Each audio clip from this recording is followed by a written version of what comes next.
Okay, the first thing I'd like to say is, believe it or not, the commentary for that video was based on an interview with me. I didn't provide the commentary. The people that produced the video just produced the video around the interview. I thought that was quite clever. And moving on then, I've put this photograph in here, part of the slideshow, because it's an Sri Lanka aeroplane, the one that my wife and I took to Sri Lanka when we had our honeymoon there in February 1983, February and March. So that's when Sri Lanka entered our lives. I also had my 31st birthday at that time. And perhaps something interesting, we kept the ticket, and I'm sure you probably can't see this as well as perhaps I can, but it shows you that the flights were £410 each. Which was quite a lot of money in those days. And believe it or not, if you try hard enough, you can actually get a flight to and from Sri Lanka for around about that now. So that's an interesting fact that I wanted to share with you. Back in 1983, of course, we both looked a little different to the way we are now. And of course, Sri Lanka was very much different itself. Most of the cars were not this kind of car. They weren't British. They were mainly, nowadays, they're mainly Japanese. And it was in the days when a roadside coconut cost 1 rupee and perhaps short eats a little more. We did make the classic Mad Dog and Englishman error of not realizing that it was still February and that our feet and ankles were very white. So we took a walk down early on in our holiday in the sun with our flip-flops on and, of course, burned ourselves. But there's always a good reason for things happening. And I found myself with my feet in a bucket, a builder's bucket of cold water, trying to soothe my burned feet, and was held captive by the owner of the place we were staying in Kandy for 2 or 3 days, whilst he regaled me with a lot of the history of Sri Lanka, and particularly about Buddhism. And that was major in my life because I was captive, I did listen, and I found it very interesting. And since then, I've read a great deal of all aspects of Sri Lanka, from Geoffrey Bower's books about architecture, and of course the large range of wonderful books on wildlife written by Gahan de Silva Wijayaratne. And most recently, when I came to the Bernard Snyer talk, I read Jaffna Boy, which was lovely. And of course, I've read many Ondaatje books. But some that I often go back and reflect on are Wolf in Ceylon, which was written by Christopher Ondaatje. And that's an imperial journey in the shadow of Leonard Woolf, 1904 to 1911. If anybody hasn't read that book, just pick it up. It's a wonderful piece of writing, not only about Sri Lanka, but about the way that British people treated their people they sent into locations like Sri Lanka at a very young age.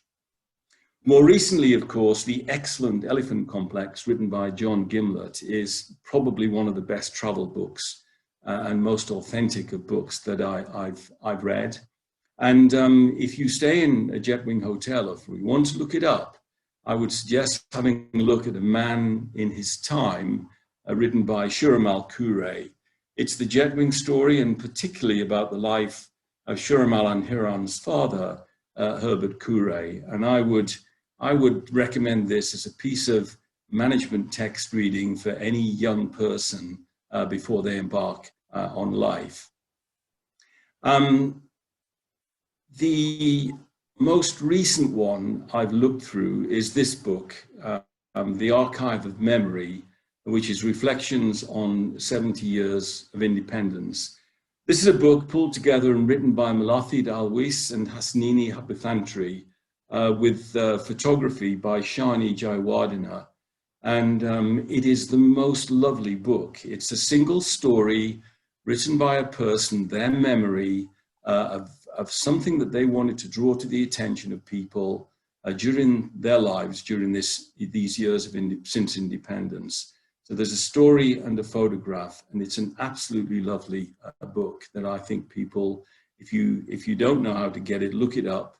And I'm sure Marla would appreciate it, because she's not had many of the channels open to recommending or to having this book publicized because of the pandemic we've all been suffering from. My wife and I then worked around the world and brought up a young family, and it wasn't until the 1990s that we went back to Sri Lanka. We didn't decide to buy some land until 2003, and we decided we would go and look in 2004. So in preparation for that, I looked closely at the map and decided to pay particular attention to Kalpitya, because the road stopped there, and Wilpatu was close by, just north of the road from Puttalam, or Pottuvil, because going south from Pottuvil, there was only one village, and that's Panama, and there was not a great deal else around there except wildlife, and that was what particularly attracted me to Sri Lanka. At least that's what I tell people: the wildlife, the food, and the people. But I suppose nowadays it's really the lion beer. Now, it is the wildlife, and we probably all saw on TV, or many of us will have watched the David Attenborough narrated program last week, which, amongst other things, outlined the worldwide catastrophic loss of species and biodiversity. And I just don't think that people realize how well and how lucky they are, the Sri Lankans and the international community, how well and lucky Sri Lanka is in this respect. And it takes people like Gahan in his last talk to this organization to outline just how disproportionately rich we are in wildlife diversity in Sri Lanka. Also, I should mention that reading the recent piece from FOSLA about Anoma's late father, Ray Wijewardena, also reminded me of how much I feel that Sri Lanka, with its wide range of renewable energy sources, could be an exemplar for the world in sustainable development. I'd love to go into that, but that's a major talk for the future.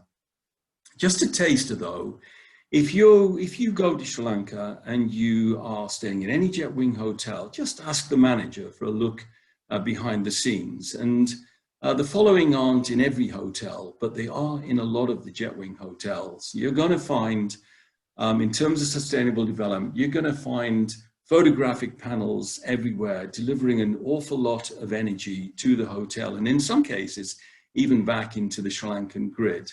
Solar power drives the hot water systems, and in those locations short of water, fresh water is produced via reverse osmosis from seawater, and the wastewater is reused either in the garden or for the toilet flush.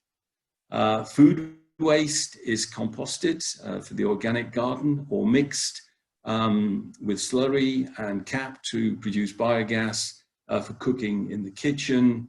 But the one that I like best is the biomass boilers that burn waste cinnamon wood, or occasionally gliricidia, which is why I mentioned Ray.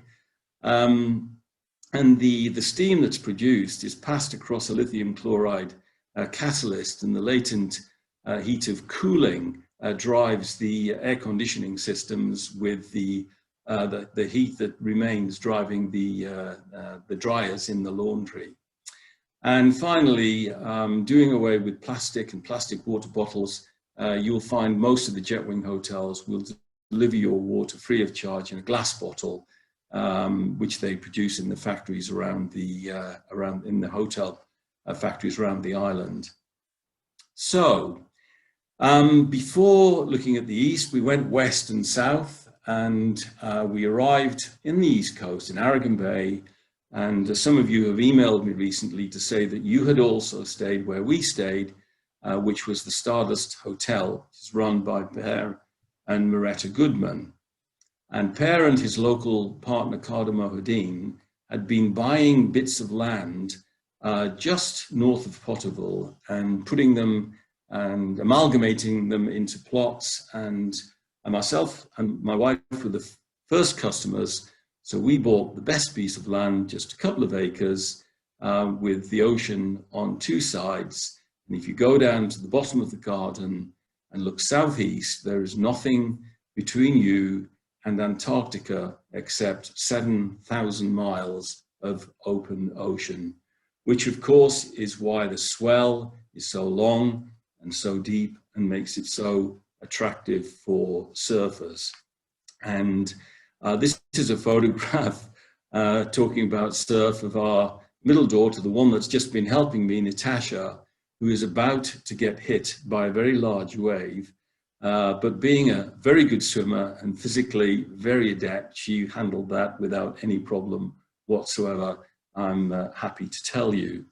So this is really, as you can see, what attracted us. We stood on this bit of land and looked north along this wonderful stretch of beach towards Pottuvil Point. And if you look from that very same beach back, this is the little point that so much attracted us. With just its 130 coconut trees or so. So we paid a visit once more in 2004 after buying the land, and then again in 2005. And unfortunately, as you will all know, in between those times, Sri Lanka was hit by that terrible tsunami, in which very sadly Per Goodman lost his life, and the Stardust was largely destroyed. I know where this stone is. You can probably just make out Per Goodman's name on there. It's about 1.25 kilometers from Stardust across the Aragon Bay lagoon, where Per's body was found and where Moretta decided that she would have him buried and have his name put on this rock. Few people know where to find this rock nowadays. But if you can find it, it's worth a look. It's in the most beautiful, peaceful location, and at least Per ended up in a lovely place. The Stardust itself was devastated. There are some incredible survival stories. Again, a story for another day, I'm afraid. I wish we had the time. But it also hit that lovely beach and that lovely land that we'd bought, and probably washed away a couple of meters and several dozen of the coconut trees at the edge, which was a small price to pay compared to others. But little did I know how much, in terms of regulation and measurement, how much that would mean when measuring distance from the vegetation line when trying to build eventually Cottacle Beach House.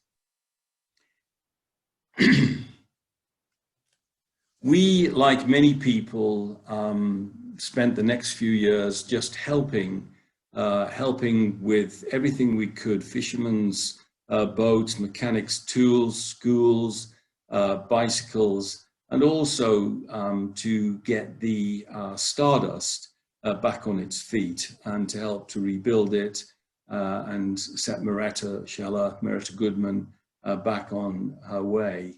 And although we visited twice a year from that time, Pottuvil is a Tamil town, and with the civil conflict escalating during that time, we couldn't push ahead with our plans until after 2009, and even then we were slow.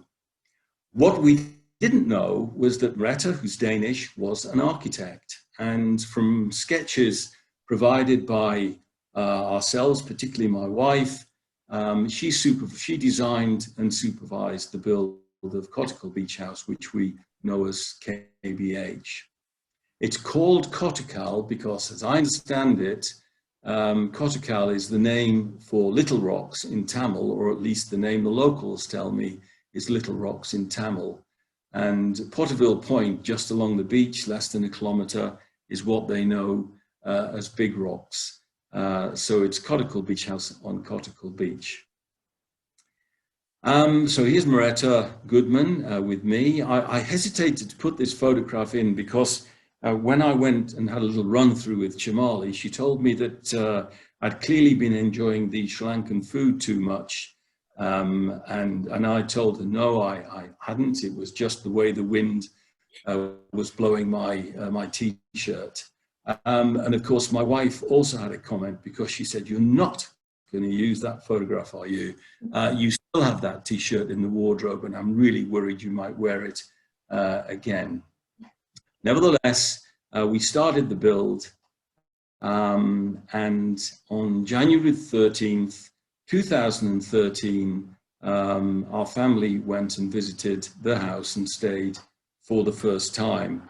Just as an aside, 13 appears in our lives, my life in particular, regularly. We live in number 13 now, have done for 25 years in Purley. We lived in number 13 before for 15 years, and I lived in a house in number 13 before that. So 13 has a statistically disproportionate event. It became an event in our lives. During the build of the house, you can see the carpenter Hakim here using a hammer and chisel to produce the big name for the house. And the amazing thing is that East Coast is remote, Pottuvil was remote, and no Western tools or machines were used in the build of this property. All the concrete was mixed by hand and lifted in buckets. For the building. There wasn't even a concrete mixer. And the levels and verticals, as you can see here, the vertical steels were held together by lumps of rock on the end of bits of string. And yet at the end of it, the house finished with very fine tolerances in terms of all its levels. And of course, we were there on January the 13th, and along came the champagne to toast the start of a new era for this particular build. And something I'd like to mention, since it's her birthday today as well, is our youngest daughter, Julia, was with us, of course, being part of the family. And Maretta had a young man. She often used to have helpers with her. And this young Danish guy called Jonathan, back Dragstead, came along with her that evening. And over a glass of champagne, and for the following week, he became a bit of a fixture with our family. And he and Julia are now engaged to be married, and will be married in April of next year. So that's another fine thing to have come out of our life in Sri Lanka. So the twists and turns of life are always worth reflecting on. And back in London, going back a little while, I was giving an induction talk at the place that I worked and ran. And one of the young ladies there was a lady called Sashini. And she asked me why, she knew of my interest in Sri Lanka. And she asked me, why Sri Lanka? What's the major attraction? And I told her, of course, it was the people and the food and the lion beer, but really it was the wildlife. And I said, shortly, I really would like to get hold of some contacts in that area so I could start developing my knowledge. And a few days later, she had connected me with Gahan de Silva Wijayaratna, who was her mum's brother. How lucky in the world is that?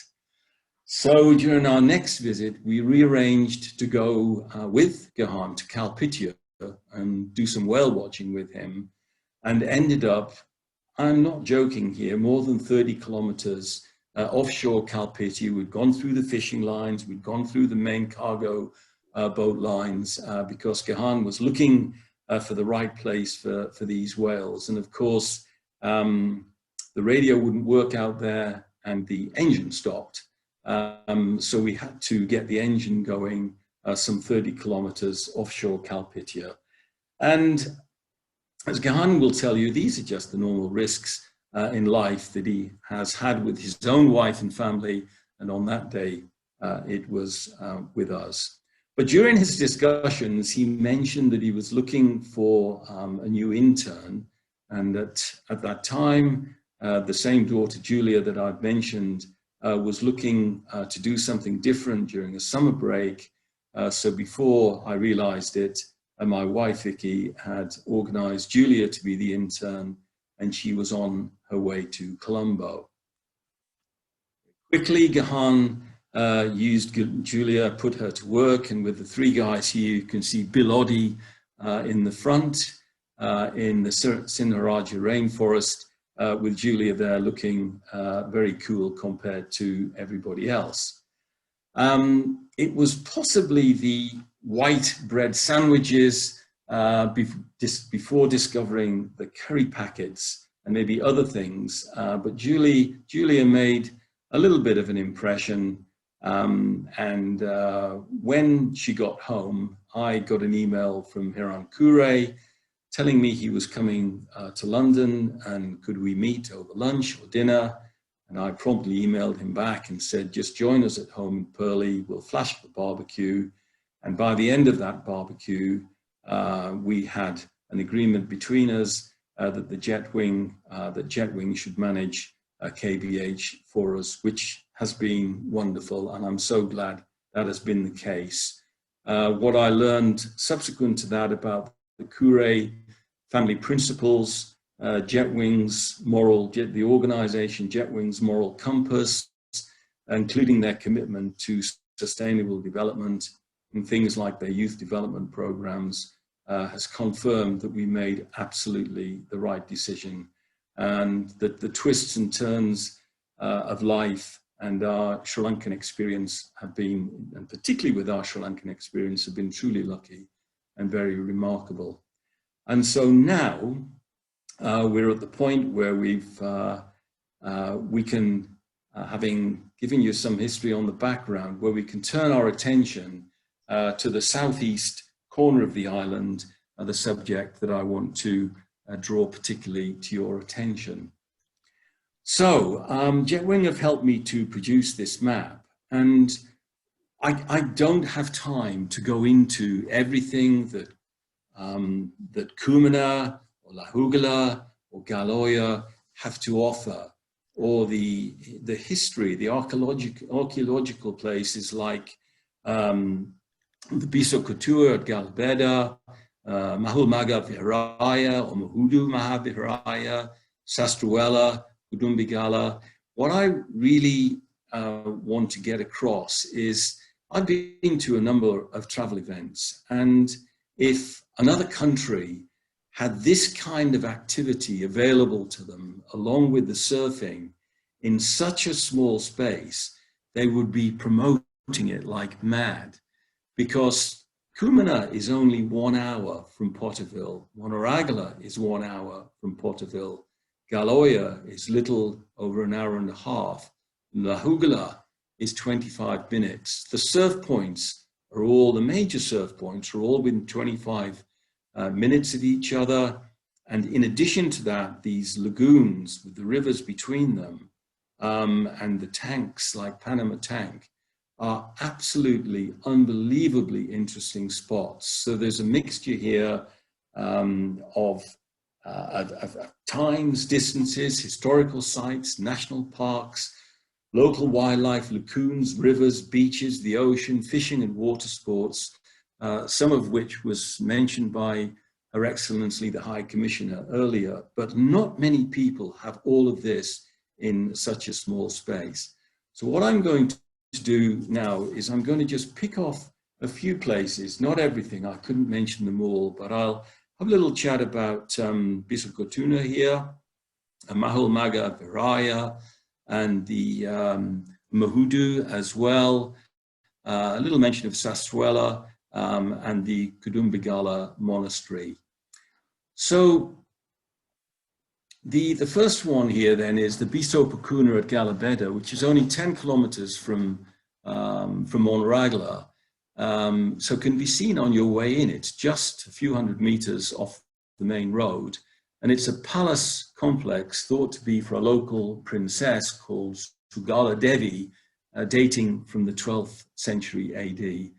This is the princess's pool in the palace garden, and it's thought to be one of, it's a masterpiece of old Sri Lankan civil engineering. Sri Lankans in those days really knew how to handle and manipulate water for their own use, for use in the paddy and for uses like this. And this particular pool has 4 water inlets to allow water in and out of the solid rock. This is that this ancient pool is made of. And interestingly, if you're ever lucky enough to go to Jetwing, Kadaraketha in Welawaya, you'll come across their pool that's modeled on exactly that pool from many centuries ago. In terms of Magul Mahaviharaya, this comes with a rather charming romantic story. The Muhudu Mahaviharaya is built in the Pottuvil sand dunes, which incidentally saved Pottuvil from the tsunami in 2004. Aragon Bay and North took the hit, but those very sand dunes protected Pottuvil.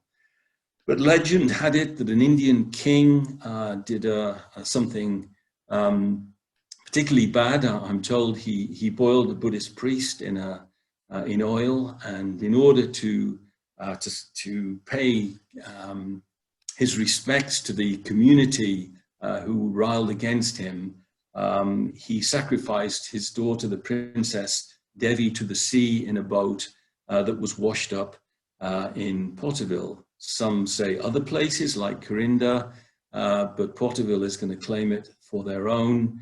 And just outside of Pottuvil is the Magul Mahaviharaya, just 15 minutes. And as the romantic story goes, the Princess Devi, who'd clearly made an impression, married the local King Kavantissa at this place, which was a significant event in Sri Lankan history. This is yet to be proven by archaeological evidence, but it's certainly a very impressive 200-acre archaeological site, scattered with temple complexes and granaries, and thought to originally have been the home for over 10,000 people 2,000 years ago, and a bit like other places in Sri Lanka, like Polonnaruwa, where they're constantly discovering more. They're discovering more in this place as well. And the last thing to mention, although I don't have a photograph, I should have somewhere, but I couldn't find it. The moonstone at the entrance to the palace is the only moonstone in Sri Lanka where the mahout accompanies his elephant, not found anywhere else. Just a couple of other places, the Kudumbigala Monastery. It's a lovely walk to get up there. The views are fantastic from the top. It reached its glorious peak during the time of King Dutugamunu in the 1st century BC. And Sastruela, again, not one of the best photographs, but a great seat of learning in the east, again constructed by King Kavantissa. It's a grand ruin now with a dilapidated 30-foot Buddha, largely destroyed, like some other places, unfortunately, by treasure hunters. But whilst you're at Sastrela, you're only minutes from Elephant Rock. And I would take a climb around that rock. I'm in my late 60s now, and it's still a bit of a difficult climb, but I'm sure many of you will be able to do it. And if you do, you will pass a number of other caves with Buddhas, and then you'll go through a gap in the solid rock. And if you get round that gap to the top, you will be blessed with this unbelievable view. That's me looking back towards Aragon Bay, which you can see. And if you turn the other way and look south, you can see all the way to Panama. And the view out to sea is simply breathtaking. In the interest of time, I'm not really going to tell you much more about the archaeological sites. Happy to respond with anybody who wants to know more, but there's a lot to see. Going back to the map then, and looking at the wildlife parks, my main objective, as I said, is to dwell more on the close proximity in order to illustrate just how attractive this place is to the tourist. The main Yala Park down here is not accessible from the east because you'd have to cross this Kumbakan Oya, which is a major river that stops anything traveling between the two, of course, other than the wildlife that don't recognize that river as any kind of barrier between them. So everything that you're going to find in Yala, you will find in Kumana. If you go, just briefly, if you go north to Galoya, this is a different sort of place. It's mountainous, it's a huge reservoir, it's the home of the Veda people, and the elephants scramble around rocks, large crocodiles. It's a very, very wild place. You could go north, if you're minded, to the Maduru Oya National Park, which is not on this map. My wife and I were there last time. It's absolutely a stunning place where you'll see herds of elephants and won't see many places much better. But of course, our favorite place here is Kumana. We've been going there for 15 years. It is the most tranquil. It's one of the most beautiful places I've ever been to. Often we've been the only vehicle in Kumana that we've seen all day. Sometimes latterly we've seen maybe 3 and occasionally 8 vehicles and rising, but that's nothing like the traffic numbers in the main Yala National Park, which is in danger of spoiling that wonderful place. Often Kumana is shown on maps as a bird sanctuary, which is why it's perhaps lesser known, but it is East Yala, and it is a wonderful park in its own life, as I mentioned. And you know what? I hesitated to give this talk because I know the more people we tell, and we did take quite a number of Sri Lankans, myself and Hiran Kure, very early this year into Kumana. And I'd rather keep Kumana sometimes for myself, but we can't do that. And I just want to say that the last time I was there with Vicky, we had 2 very long, wonderful leopard sightings and 2 shorter bear sightings alongside just about everything else, and the birds are stunning. And people email me all the time. I got an email today from Hiran Kure and from both of his sons, Hashan and Dimitri, who are out there at the moment. Harin is not out there with them, that's the 3rd son. But they sent me photographs of their first leopard sightings in Kumana. And the lady that wrote the book about the Archive of Memory sent me an email saying, we were in Kumana just a few weeks ago, and we had 11 very good and long leopard sightings, plus 3 of bear in 4 days. And that's a record even for Chris. There is Chris Pereira, who runs Extreme Nature Tours. And the best way, you can go into Kumana, of course, and spend a half a day in the morning or a half a day in the afternoon. But I would strongly recommend that you camp there or go and stay at one of the bungalows. And a friend of ours from the Tumula bungalow sent us an email saying, we stayed for just 2 nights where I was privileged to have 8 superb sightings of 5 individual leopards. I witnessed some truly remarkable behaviors, especially encountering 4 adult males within a very small 2-kilometer area overlapping their territories. Kumana is just the most wonderful place.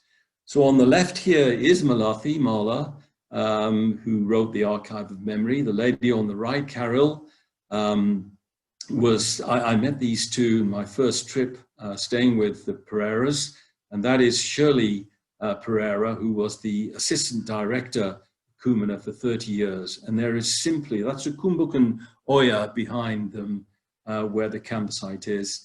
And there is nothing that Shirley and Chris Pereira don't know about the Kumina National Park. I'm just going to show you just a few more pictures of Kumina. This is one looking north towards Galoya. You can see the mountains in the distance, and really there's very little you can see it's just so open and wild. This is a cave that we found in Kumina that's reasonably well known. There was a sloth bear snoring away in here, and there is some ancient writing on the outside. Some of you may know some more of this writing. I've been trying to find out, but I don't know. Some of it was graffitied, which is a great shame. I am not going to show you anymore. I'll just leave you on that picture of Kumina, which illustrates the place very well. So now I'm going to mention a tank, the Panama Tank. I'll drop back and show you some fishing photos later, the photos taken of Kanda Beach towards the end. But let's just take a look at the at Panama Tank first. If you only have a bit of an afternoon or just a few hours, you can see fairly much everything at the Panama Tank. You may not see leopard, but fairly much everything: elephants, crocodiles, spotted deer, the langur monkeys. The bird life is unbelievable, and some of the biggest crocodiles you will ever see in your life, particularly if the water level is low, just before the northeast monsoon blows towards the end of the year. So August, September, October time is a good time to go, but any time is good, and the bird life is absolutely stunning. There are elephants there, so I wouldn't go wandering around the Panama Tank if I were you, unless you're with people who really understand the place or understand their wildlife viewing. So just a few photographs here around the Panama Tank, and you can see this rather large croc in the water here. They are big, and I do mean big. These were just maybe 5 or 6 meters from us when I was there with Hiran Kure, his son Dmitry, and Ruan Samarasinga, the CEO. And those smaller of those crocodiles were maybe 8 or 9 feet long. And this big one here, well, his head was a good meter long both ways. It's one of the biggest crocodiles I've seen at that tank, and there are many to be seen.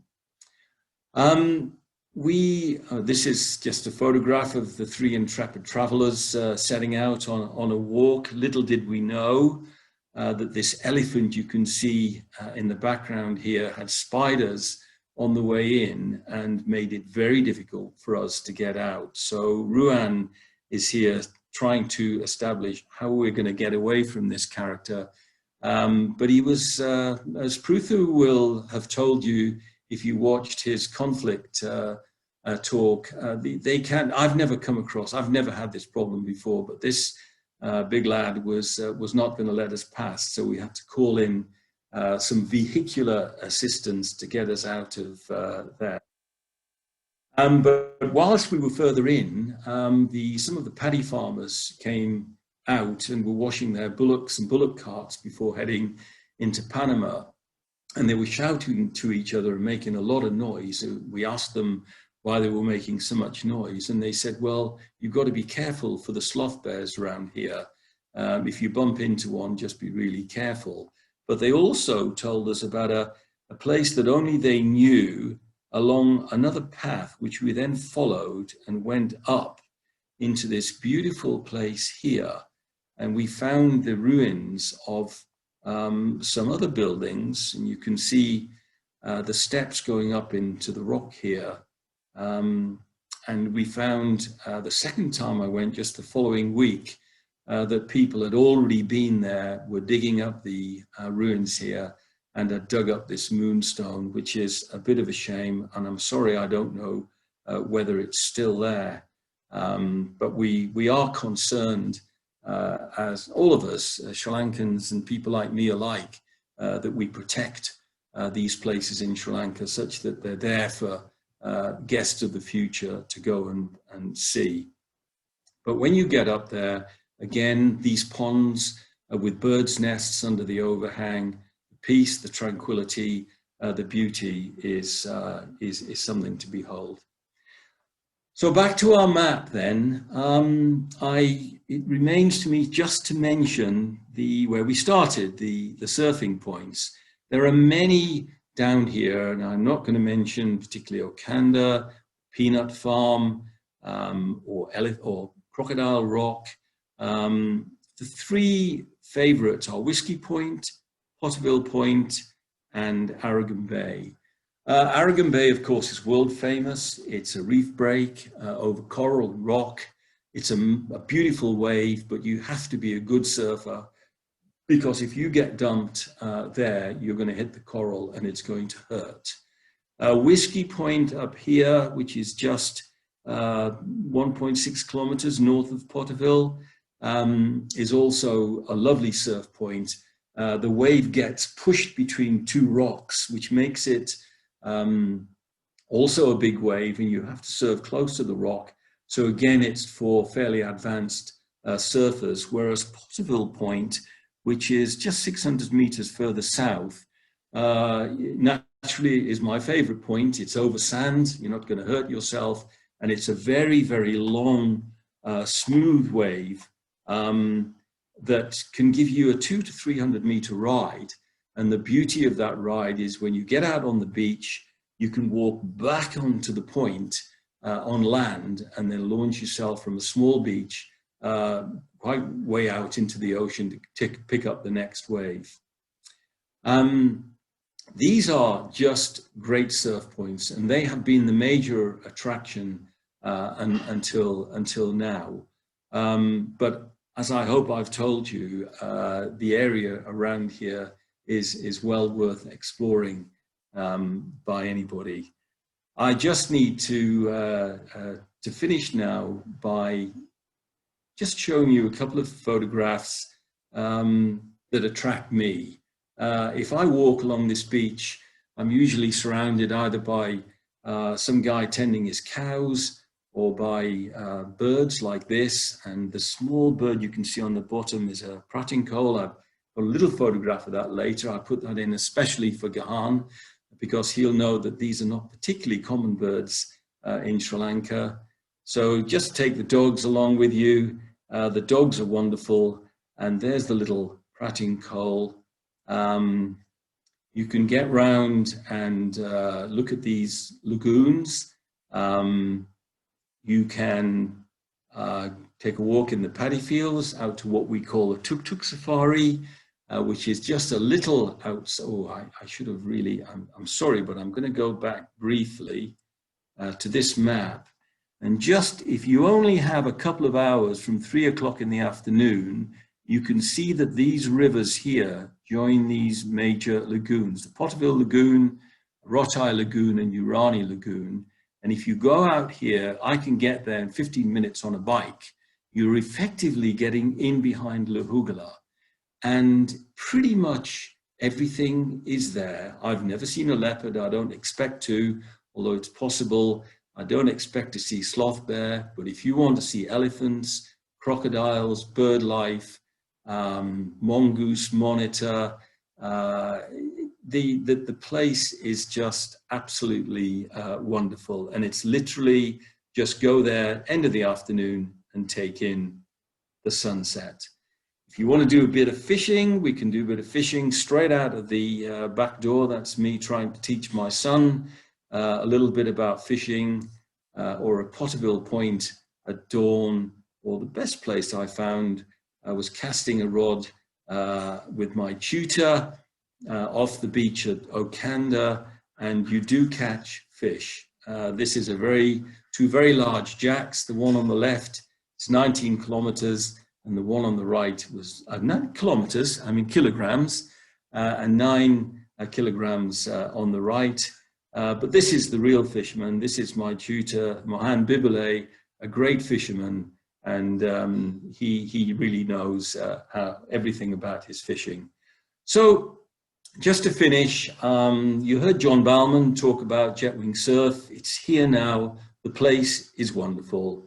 The eco build is second to none. It deserves to be, unfortunately, more occupied during these pandemic times. The restaurant area is in the same pattern as the accommodation. It's clearly wonderful. The full moon going down here, have a drink and watch that full moon. Or at Pottuvil, same sort of thing. There's a lot of things in this garden nowadays. We have our resident mongoose. We've got a load of different butterflies.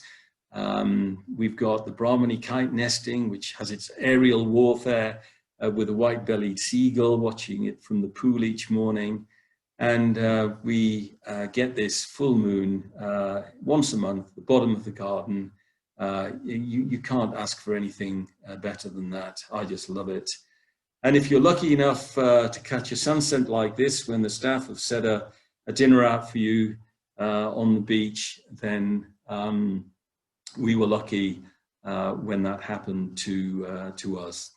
Great place to have dinner. So a view from the house to the beach, and from the beach to the house. And I'm going to finish there by just saying that Vicky and I have had the most wonderful journey through life involving Sri Lanka, the culture, the food, and especially the people, which now includes you all, have been simply unbelievable. We've been very lucky to be part of the Jetwing family, and long may that be the way it goes going forward. So thank you all very much for listening.